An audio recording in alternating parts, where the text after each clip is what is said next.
வெறும் போராட்டங்கள் மட்டும் போதாது. பிற்படுத்தப்பட்ட மக்கள் சமூக ரீதியாகவும் பொருளாதார ரீதியாகவும் ஒன்றிணைய வேண்டும் என்ற நோக்கில் உருவானதுதான் ஓபிசி ரைட்ஸ்.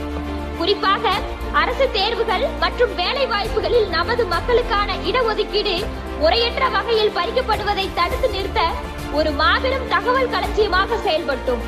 நமது உரிமைகளை மீட்டெடுப்பதோடு மட்டுமல்லாமல் நம் மக்களின் உறவுகளை பலப்படுத்த ஓபிசி மேட்ரிமோனி என்ற உன்னதமான சேவையை தொடங்கினோம்.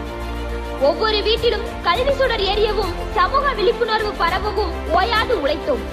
சமூக ஒற்றுமையே ஒரு மாபெரும் சக்தியின் அடித்தளம் என்பதை உலகுக்கு உணர்த்தினோம். கேட்பது மட்டும் உரிமை அல்ல, நாமே தீர்மானிப்பதுதான் அதிகாரம்.